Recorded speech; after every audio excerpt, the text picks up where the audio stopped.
Banor të qytetit të Maliqit dhe zonave përreth protestuan këtë të diel para godinës së Bashkisë Maliq, kundër projektit të reformës së re territoriale, e cila parashikon bashkimin e kësaj bashkie me Bashkinë e Korçës. Me thirrje kundër ndryshimit të hartës administrative, protestuesit thanë se një vendim i tillë do të sjellë humbjen e funksioneve administrative, rënien e aktivitetit ekonomik, si dhe vështirësi për qytetarët në marrjen e shërbimeve. Jurgeni Sufllari tha se nisma për kundërshtimin e reformës nisi nga shqetësimi se Maliqi rrezikon të humbas identitetin dhe rolin e tij si bashki. Ai kërkoi transparencë për mënyrën se si është propozuar bashkimi me Korçën, duke theksuar se Maliqi është një bashkim me shtrirje të madhe territoriale dhe me profil të qartë bujqësor, çka sipas tij e bë të pajustifikuar shkrirjen e saj. I Sufllari u shpreh gjithashtu i zgënjur nga mungesa e reagimit të përfaqësuesve politikë dhe administratës, ndërsa u bëri thirrje deputetëve të mos votojnë këtë ndryshim në parlament.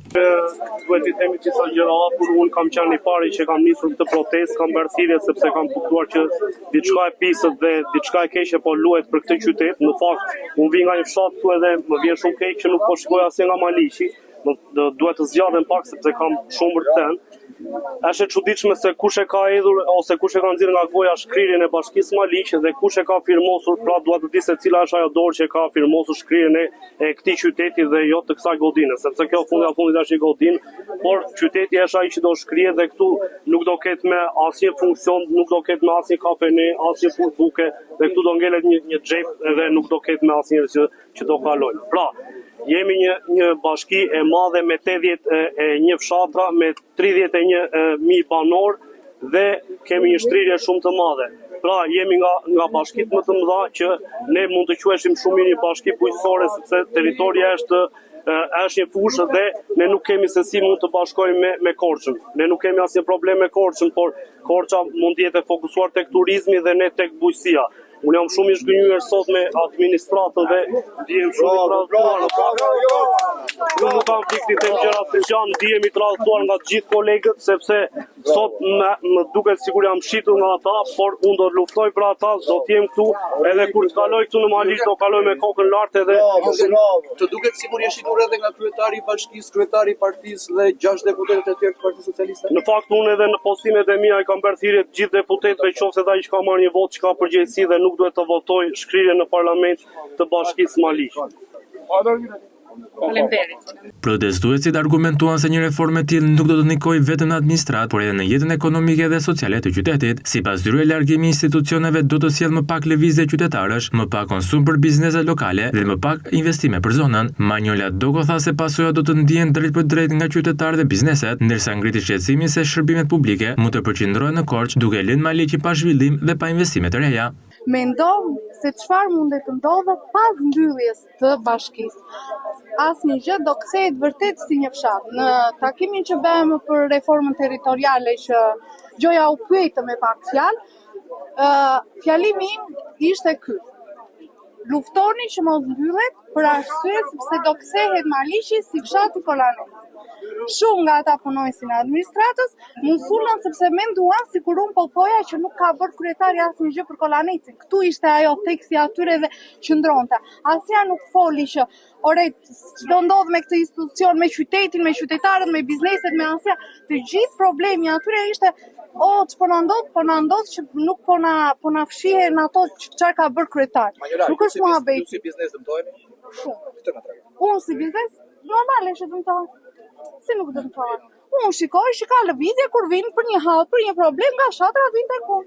Unë kam edhe gjën tjetër që ndjek dhe pazaret në për fshatrat e Maliqit dhe më njohin mua, më njohin bashkëshortin më saktë dhe vinë dhe thonë ky është dyqani i filanit, po. Këtu e kemi duam ta bëjmë. Pse do vi tjetri? Do të bëjmë pyetje shumë qartë. Ka shumë shërbime që merren sot në Korçë. Ai druani që edhe shërbime të tjera. Duhen nëse nga gjendja civile mund të shkojnë. Po normale. Asnjë gjë nuk ka për të marrë. Çfarë do merret? Po mbyll si bashki? Çfarë do merret? Problemi është që s'do vi asnjë investim, se ti mendon që kur duke u zgjeruar këto do vinë investimet, ti mendon se do rritet turizmi. Kur nuk është marrë për një fshat kaq i vogël siç ishte Kollaneci dhe nuk i është bërë një rrugë. Sepse kjo bashkë është kaq e madhe dhe mbasi si ka ardhur rrava, dhe ngeli. Au braktis shkolla, au braktis ka ngelur pa shkollë. Ai fshati 3 kilometra larg ka ngelur pa shkollë. Unë kam marrë informacion që nga shkolla e Maliqit janë bërë shumë aplikime për të tërhequr fëmijët. Pse? Po emigrojnë. Kjo tregon që pa u prishur bashkia, po emigrojnë. Mendo tani të prishet dhe bashkia. Kjo është e keqja, sepse këtu çdo gjë do shkatrojë, shkolla, çdo gjë. Mes protestuesve kishte edhe emigrantë që ishin kthyer në Maliq dhe ju bashkuan tubimit për të shprehur kundërshtimin ndaj reformës. Ata thanë se bashkimi me Korçën do ta bëjë edhe më të vështirë marrjen e shërbimeve administrative, veçanërisht për të moshuar edhe banorët e fshatrave, të cilët do të detyrohen të udhëtojnë drejt Korçës për çdo dokument apo procedurë. Fredi Isullari i ardhur nga Italia tha se kjo reformë do të rëndojë edhe më shumë jetën e qytetarëve. Unë të them këtë që kam ardhur nga Italia për këtë punë, që tashi bashkia të bashkohet me bashkinë e Maliqit, mua me të Korçës nuk më pëlqen kjo gjë. Duan të kemi vojtur 45 vjetë, tashi të vojmë akoma të shkojnë gjende në Korçë, një gënjë këte, të paguajnë para e të rri me muaj të tëra në përdyrët e zyrave. Nuk është e drejtë. Këte pensionet janë mizerje. Edhe njerë, Bashkia. Këtu ku eshte, mua më ka pëlqyer e të rri këtu ku eshte. Gëzim të përshiu ka bere shumë. E doni pra për kryetar? Kush? Unë e dua. Tashi nuk e di juve. Unë kam 20 vjetë që kam bikur, se ti e vloqishtare, unë pe vloqishtja. Që të më dish, po të më njosh. Edhe këta që janë këtu në zyrët, tërë më kanë pritur mirë, kam ardhur, kam baruar punë, më kanë pritur. Banorët kërkuan që propozimi për bashkimin e bashkisë Maliq me Korçën të rishikohet dhe u bën thirrje deputetëve të qarkut të Korçës që të mos mbështesin në parlament asnjë që çon në shkrirjen e bashkisë Maliq. Ndër të tjera protestuesit shprehen keqardhje dhe zhgënjim për mungesën e punonjësve të administratës së bashkisë Maliq në protestë. Sipas tyre, kjo çështje prek të gjithë dhe kërkon angazhimin e çdo institucioni dhe qytetari në mbrojtje të statusit të bashkisë.